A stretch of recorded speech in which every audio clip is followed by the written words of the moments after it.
Tuhan Yesus, kerana pada hari ini kami dapat bersama-sama dalam mendengar firman-Mu, mendengar firman yang akan diberikan oleh saya, yang dapat menjamah dan akan memberikan supaya semua orang yang berada di sini dapat menggunakannya untuk kemuliaan nama-Mu, supaya kehidupan kita akan dapat terus maju ke depan untuk melayani-Mu, untuk mengecapi pekat-pekat daripada-Mu Tuhan Yesus yang Engkau telah sediakan pada kita semua. Saya doakan supaya semua orang yang berada di sini bersedia untuk menerima firman dari-Mu Tuhan Yesus. Dalam nama Yesus kami berdoa.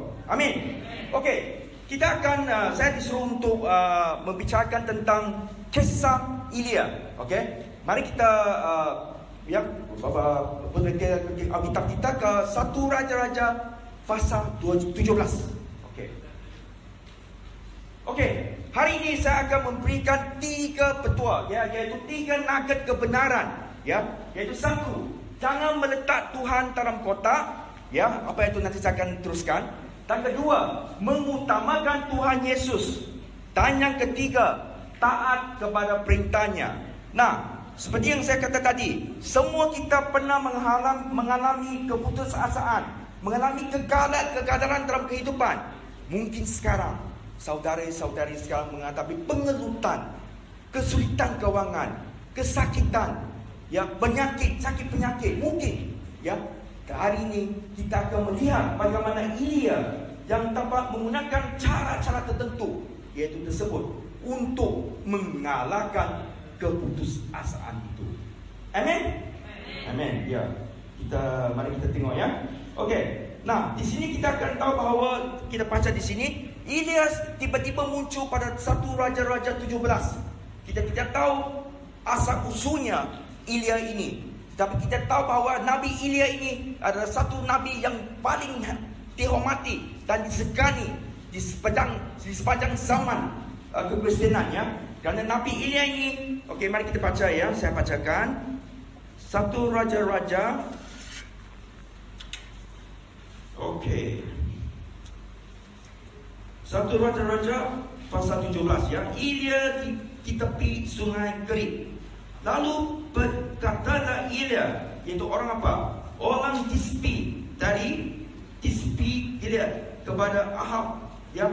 Ahab itu adalah Raja Ahab, raja yang paling buruk sekali dalam sejarah Israel, raja yang paling kejam sekali, Dan dia juga sudah mengawani seorang wanita yang tidak hebat,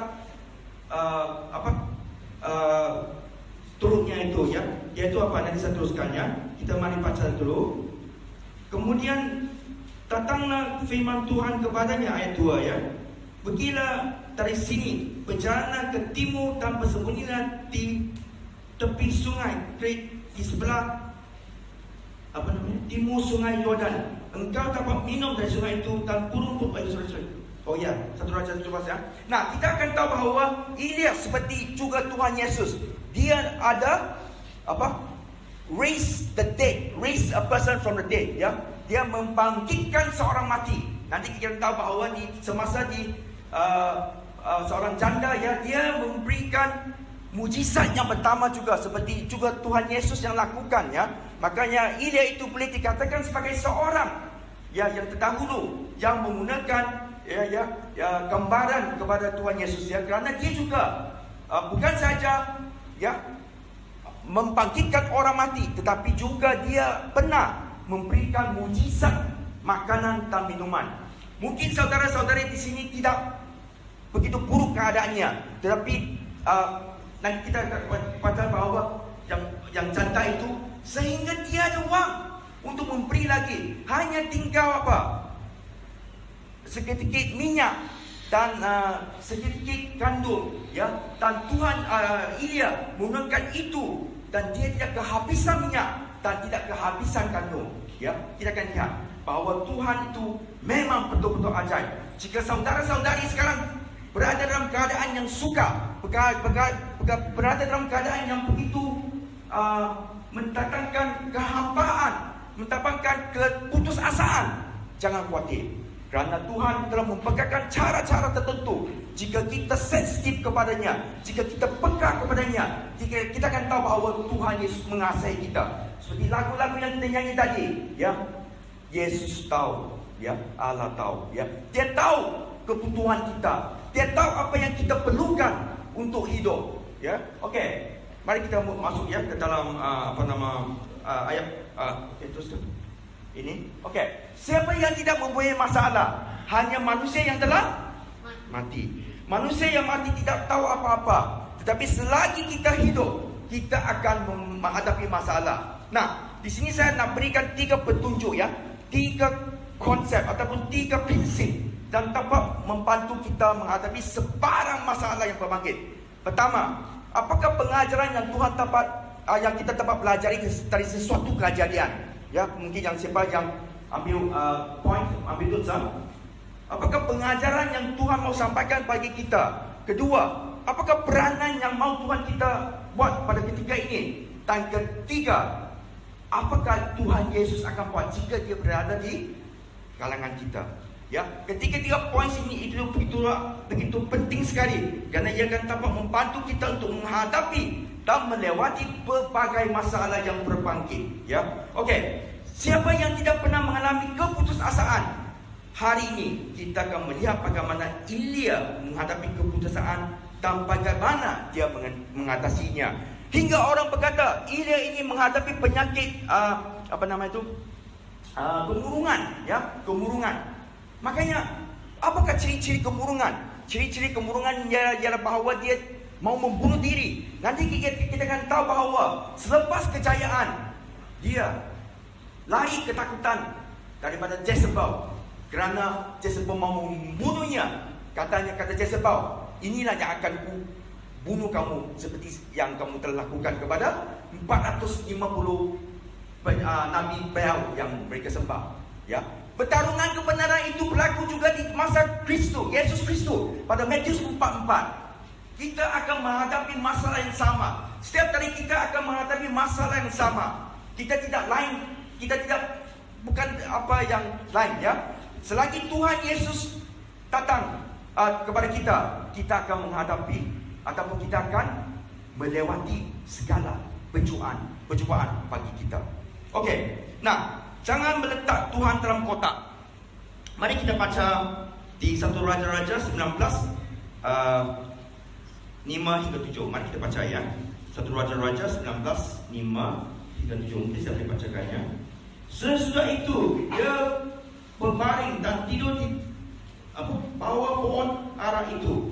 Tetapi tiba-tiba seorang malaikat menyentuh dan serta berkata kepadanya, "Bangunlah, makanlah." Ketika dia melihat sekiranya maka pada sebelah kepalanya ada roti bakar dan sebuah kendi berisi air, lalu dia makan dan minum. Kemudian berbaring pula. Tetapi malaikat Tuhan datang untuk kedua kalinya dan menyuruh dia serta berkata, "Bangunlah, makanlah, sebab kalau tidak perjalanan nanti terlalu jauh bagimu." Okey. Nampak di sini bahawa Tuhan boleh menggunakan apa saja cara untuk memberkati kita, ya. Kadang-kadang pemikiran manusia itu terbatas. Kita selalu ada keinginan tertentu ataupun cara-cara tertentu yang telah daripada pengalaman kita lakukan sesuatu. Tapi Tuhan Yesus ada cara yang lain. Makanya dikatakan bahawa kita mempunyai cara, tapi Tuhan menggunakan cara yang lebih dahsyat atau cara yang lebih baik dari itu. Mari kita buka kepada Yesaya 55 ayat 8 dan 9. Mari kita buka ya, saya akan bacakan. Nah, di sini adalah firman yang begitu bagus sekali dari Yesaya 55. Ataupun siapa boleh membantu baca sini ya? Boleh membaca supaya saya boleh laju sikit. Boleh? Siapa boleh membantu membaca? Yesaya 55 ayat 8 dan 9 supaya saya boleh terus maju. Yesaya 55 ayat 8 dan 9. Ya, supaya saya boleh laju. Sebab rancanganku bukanlah rancanganmu dan jalanku bukanlah jalanku. Demikianlah firman Tuhan. Seperti tingginya langit dari bumi, demikianlah tingginya jalanku dari jalanmu dan rancanganku dari rancanganmu. Terima kasih. Makanya kita jangan mengharapkan sesuatu yang yang tak mungkin. Tapi Tuhan Yesus itu memungkinkan segala sesuatu, ya. Kerana dia tahu bila kita menghadapi jalan yang buntu, dia akan memberikan kita jalan laluan yang lebih baik daripada itu. Tuhan akan membuka jalan saat dia ada jalan. Tuhan akan memberikan kita penyelesaian saat kita putus asa. Makanya kalau kita mengandalkan dia, jangan mengandalkan wang ringgit kita, jangan mengandalkan kerja kita, jangan mengandalkan degree kita. Kenapa? Itu akan membuat kita putus asa nanti. Hanya kita pada akhir zaman ini mengandalkan Tuhan Yesus. Boleh katakan amin? Ya, kerana Tuhan Yesus adalah segala-galanya. Bila saat dia ada jalan, dia buka jalan. Okey? Okey. Mari kita lihat di sini ya. Jangan menetap Tuhan dalam kotak. Makanya kalau kita lihat di sini, bila Elia lari daripada Jezebel, kerana mau dibunuh oleh Jezebel, dia lari ke situ ke satu gua, dan itu Tuhan memberikan makanan kepadanya secara mujizat. Jadi kita tahu bahawa Tuhan boleh melakukan apa saja. Jangan kita khawatir, jangan kita khawatir, ya, jangan kita takut apa akan terjadi pada kita. Kerana Tuhan itu tahu, Tuhan Maha tahu apa yang kita perlukan. Sehingga burung saja tahu tempat mencari makan. Apa pula kita, ya? Kadang-kadang kita manusia ini suka merancang. Oh, saya nak ke situ, saya nak ke Australia, saya nak ke Indonesia. Tetapi adakah itu apa yang Tuhan mau kita lakukan? Apakah yang itu Tuhan mau kita lakukan? Ya, jangan kita rasakan kita tahu segalanya. Kita tanya dulu apa yang Tuhan mau kita lakukan. Baru kita doakan, dan baru kita melakukan perangkatan kita. Tapi apa yang sering kita lihat ialah orang-orang pengikut Yesus, apa yang mereka lakukan? Mereka pergi dulu dan mereka doa begini, Tuhan Yesus, berkatilah perjalanan saya. Kan terbalik. Yang penting ialah kita mau tahu apakah yang dia mau kita lakukan. Itulah yang paling penting sekali, ya. Jadi jangan meletak Tuhan dalam kotak. Bila Elia menjadi putus asa, dia berkata, oh, aku tidak sehebat daripada ibu bapa kita, iaitu ancestor dia. Tak ada yang lebih baik dari itu. Sehingga dia kata, Tuhan, lebih baik aku mati aja. Putus asa akan melanda kita jika kita tidak berjaga-jaga. Makanya apa yang Tuhan lakukan? Tuhan memberikan dia permakanan khasiat. Jangan kita abaikan permakanan yang berkhasiat, ya. Tidur yang cukup. Kita meremehkan perkara-perkara ini. Kita meremehkan perkara-perkara ini. Perkara-perkara seperti rehat yang cukup, makanan yang cukup, makanan yang berkhasiat. Itu semuanya harus kita lakukan, ya. Dan kita tahu bahawa Elia diberikan Tuhan itu. Kenapa? Kerana Tuhan akan memberikan dia satu perjalanan 40 hari 40 malam. Sound familiar? Rasa pernah dengar kan? Ya. Tuhan Yesus juga pernah begitu, 40 hari 40 malam. Dan selepas itu dia di Matius 4 ayat 4 dia bergelut dengan setan, ya, setan, ya, ataupun iblis, ya, Lucifer, ya. Jadi kita enyahkan iblis itu dalam kehidupan kita. Nah, saya nak bagi satu petunjuk. Bila kita berasa sesuatu kerana berlaku di dalam keadaan rumah tangga, ya. Contoh ada permasalahan, mungkin kemarahan, ya. Kerana kemarahan itu akan membuat kita bercakap. Bila seseorang itu marah, semuanya nanti akan menjadi marah, betul tak? Tetapi bila ini perkara semua ini, ada satu penyelesaian. Kita doa dalam nama Yesus supaya menyingkirlah engkau rasa-rasa marah ini daripada orang itu. Dan kalian akan lihat bahawa kemarahan itu akan dienyahkan, ya. Tapi dalam nama Yesus, ya. Jadi itulah yang kami lakukan, ya. Kalau ada sesuatu yang kegelisahan yang melanda kehidupan saudara-saudari, enyahkan itu dalam nama Tuhan Yesus. Kerana dalam nama Tuhan Yesus itu, seperti kata saudara tadi, ya, yang berdoa, lebih besar daripada penyakit kalian, lebih besar daripada masalah keuangan kalian. Kerana Tuhan Yesus itu sudah mengalahkan dunia. Jadi bila dia telah mengalahkan dunia, kita akan tahu, jika kita mengalahkan dunia juga, nama kita akan terdaftar di buku kehidupan. Ada di Wayu itu ya, tapi kita tak ada masa untuk ke situ. Itu poin pertama. Mari kita lihat poin kedua. Mari kita lihat poin kedua, yaitu mengutamakan Tuhan. Apa maksudnya mengutamakan Tuhan? Kadang-kadang kita berasa kita ini pandai-pandai. Oh, saya sudah lakukan perkara ini. Ingat tak Petrus menjala ikan? Oh, saya lakukan. Tapi dia melakukannya sepanjang malam tetapi tidak ada yang berhasil. Itu kerana apa? Dia bergantung kepada tenaganya sendiri. Harus kita bergantung kepada Tuhan, kerana Tuhan adalah tahu segala-galanya. Okay? Jadi kita lihat di sini, dengan bersandar kepadanya dan mendengar bisikan lembutnya. Nah, kadang-kadang kita terlalu sibuk dengan pencahayaan mata kita mungkin.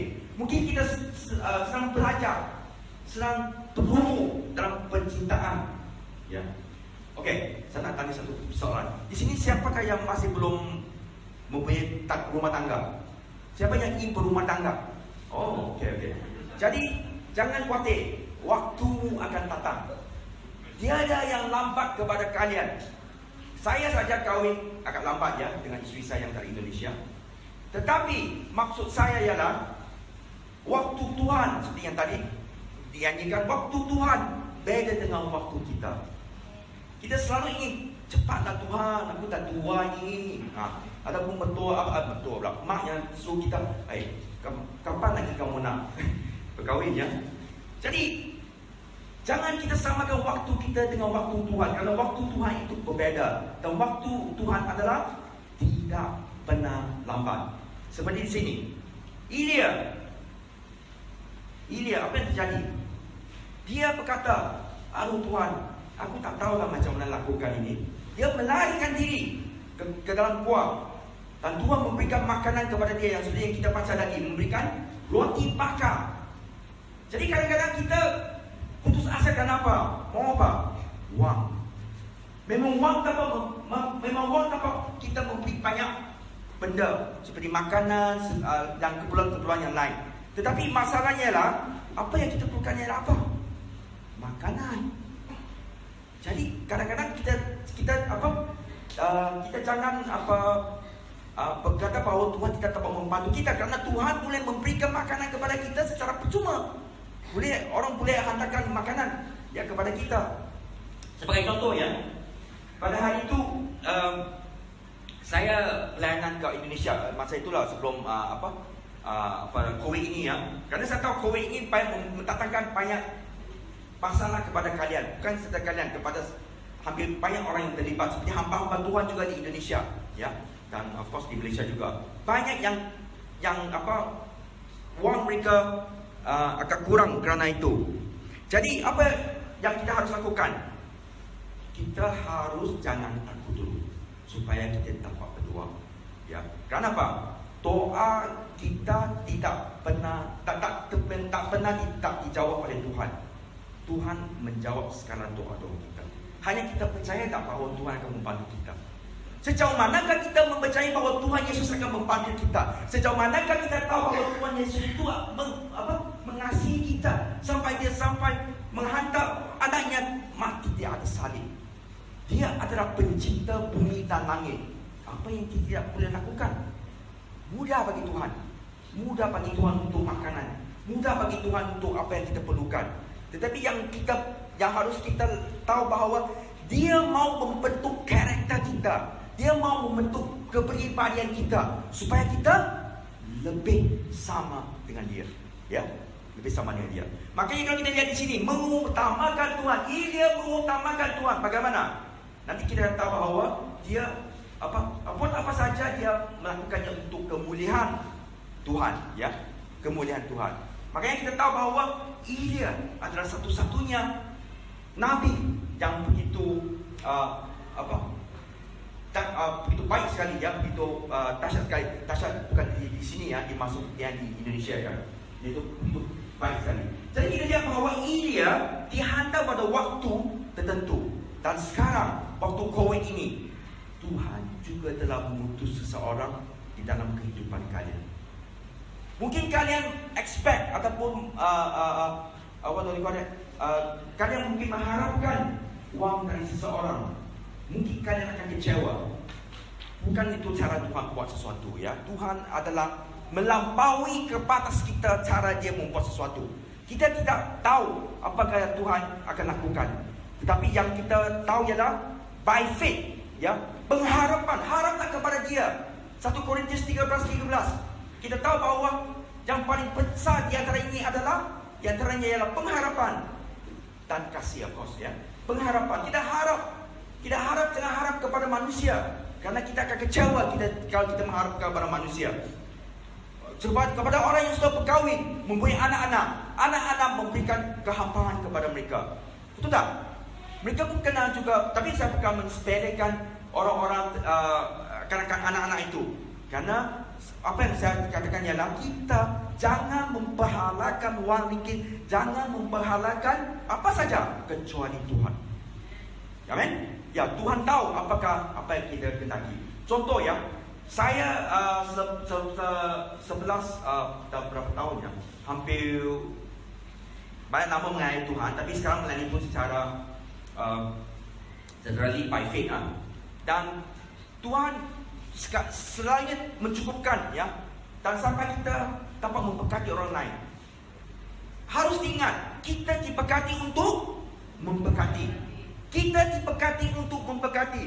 We cannot outgive God and we cannot outlive God, ya. Kita tidak boleh lebih beli daripada Tuhan, kerana Tuhan itu dia memberi, ya. Itu adalah karakternya, ya. Itu adalah dia sering memberi, ya. Okey, mengutamakan Tuhan. Okey, sekarang kita masuk kepada yang ketiga, taat kepada perintahnya. Okey, taat kepada perintahnya. Nah, di sini kita tahu bahawa dalam 1 Raja-Raja 15:19, Tuhan mengarahkan Elia pergi ke Damsyik dan mengurapi Hesekiah menjadi raja atas Aram, dan juga Elisa yang akan menggantikan Elia. Di sini kalau kita baca di sini, kita akan dapati bahawa Tuhan menggunakan bukan saja orang-orang seiman untuk menolong kita, seperti di sini. Kerana raja pada ketika itu, Raja Ahab, begitu parah sekali. Makanya Tuhan menggunakan bangsa lain untuk mengajar dia, ya. Sama juga kita kadang-kadang akan terasa orang Kristian ataupun orang-orang seiman saja yang dapat menolong kita. Tidak, Tuhan boleh memakai siapa saja untuk menolong kita, ya. Jangan kita amin. Jangan kita memperkecilkan cara Tuhan memberkati kita. Mungkin sekarang ada seseorang dari sini yang pada pendapat saya yang mungkin kekurangan apa yang dipanggil itu, ya, sejenis tanah, tapi apa? Tuhan berkata kepada orang itu, kamu akan tahu waktunya akan sampai, ya, untuk tanah itu sampai, dan itu tidak kamu fikirkannya berlaku secara itu. Dia akan datang dengan cara yang tidak disangka-sangkakan, ya. Amin, ya. Okey, jadi taat kepada perintahnya. Kita tahu Yesus Kristus taat sampai mati di atas salib. Kita tahu bahawa Paulus taat. 11 pengikut Yesus yang mula-mula mati dengan dahsyat sekali, dengan teruk sekali. Tetapi kita tahu bahawa mereka itu ada taat sampai mati. Tapi itu adalah satu panggilan, bukan semua orang akan mengalami itu. Tetapi itu adalah satu panggilan khusus. Dan jika Tuhan memanggil kalian untuk itu, Tuhan akan memperkuatkan kita, ya. Pokoknya di sini ialah jangan kita rasa kita telah melakukan semuanya dan tak ada harapan lagi. Jangan menyerah. Kerana apa? Tuhan Yesus telah mengalahkan dunia. Perintahnya ialah Tuhan Yesus telah mengalahkan dunia. Okay? Dan kita akan juga mengalahkan dunia. Okey, mari kita baca sedikit ini, ya. Wahyu 13. Saya mau kalian tahu bahawa jika kita berkemenangan, kita akan mewarisi, ya, nama kita terdaftar di atas buku kehidupan. Okey, Wahyu 13. Mari kita baca daripada. Okey, dia sebenarnya banyak di sini. Okey, ini.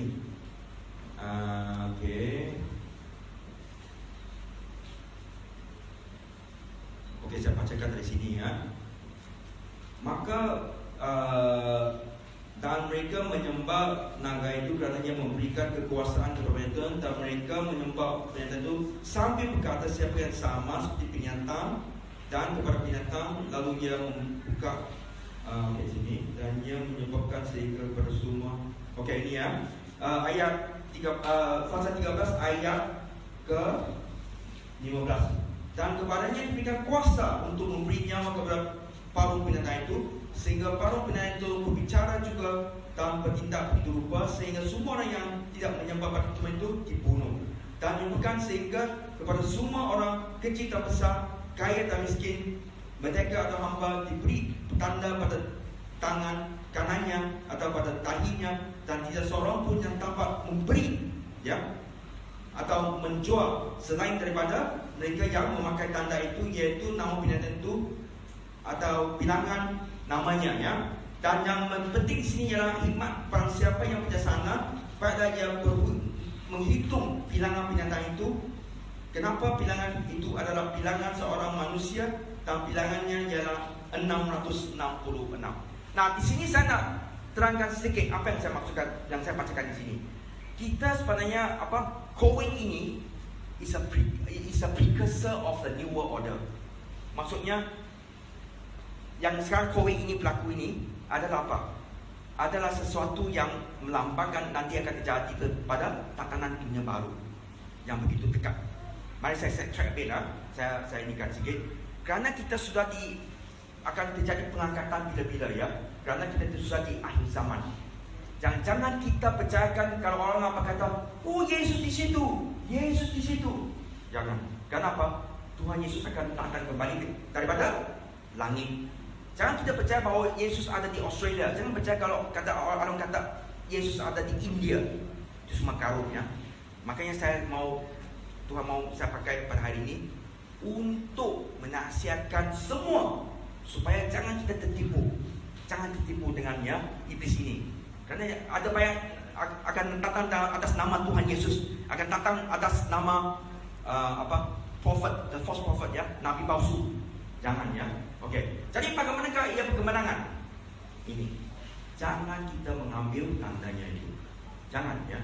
Kerana tanda itu bila diambil, kita bukan berkemenangan lagi, kita akan masuk ke dalam neraka. Jadi kita berkemenangan kalau kita tidak mengambil nombor segi-segi itu. Okey, mari kita teruskan, ya. Saya mau habis ni dalam masa 3 minit. Okey. Jadi kita tahu bahawa di sini setakat ini kita telah mengulas 3 poin, ya. 3 poin yang saya telah utamakan, iaitu pertama, jangan meletak Tuhan dalam kotak, ya. Tuhan itu bisa atau boleh membuat sesuatu menurut kehendaknya, kerana dia adalah pencipta langit dan bumi. Dan kedua, mengutamakan Tuhan Yesus. Bagaimana kita mengutamakan Tuhan Yesus? Dengan pemberian kita, dengan cara kita berinteraksi dengan orang. Kalau kita mengutamakan Tuhan Yesus, orang akan dapat lihat. Dan Tuhan senang dengan orang yang mengutamakan dia, ya. Matius 6:33, ya, nanti kalian boleh baca. Jadi, dan yang ketiga, taat kepada perintahnya. Nah, di sini rata-rata Pastor Alex, ya, begitu baik administrasinya kerana dan juga gereja kerana melakukan perkara ini dengan tertib, ya, tertib. Ini adalah mengikut sebenarnya adalah SOP yang ditetapkan oleh kerajaan. Tapi ini adalah sebenarnya sesuatu yang baik sebenarnya. Kerana apa? Kerana kita kalau mentaati Tuhan, kita akan mentaati pemerintah juga, iaitu mentaati kerajaan juga. Makanya kita buat ini adalah untuk kebaikan bersama, ya. Jadi kita di sini tertib nampaknya. Kerana Tuhan kita adalah Tuhan yang tertib, ya. Okey, saya sekarang mengakhiri firman pada hari ini, tapi saya nak buka satu satu pertanyaan kepada kalian sebelum meninggalkan tempat ini nanti. Bolehkah anda percaya jika Tuhan Yesus berkata, aku akan menolong kamu? Nah, kenapa saya utarakan perkara ini? Jika kalian ada yang bekerja di sini, mungkin kalian akan rasa aman. Kenapa? Setiap akhir bulan akan dapat gaji. Tapi Tuhan Yesus ini kan lebih daripada pengurus atau pemajikan kita. Jadi jika Tuhan Yesus kata, aku akan memberi kamu, percayakah? Ya, amin ya. Mari kita doa. Terima kasih Tuhan Yesus, firman yang telah disampaikan. Dengan ketepatan saya berharap, walaupun dengan ketepatan saya berharap ia dapat menembusi segala permasalahan dan mengalahkan kekecewaan, mengalahkan keputusasaan yang mungkin menimpa diri kita. Saya berterima kasih kerana diberi peluang untuk mengucapkan pekat ini kepada mereka, supaya mereka pun diberkati dan untuk memberkati yang lain firman ini. Terima kasih Tuhan Yesus. Saya ucapkan kita akan percaya mengalahkan segala permasalahan, segala rintangan dalam kehidupan dan segala pola-pola kehidupan kita. Dalam nama Yesus kita berdoa dan amin.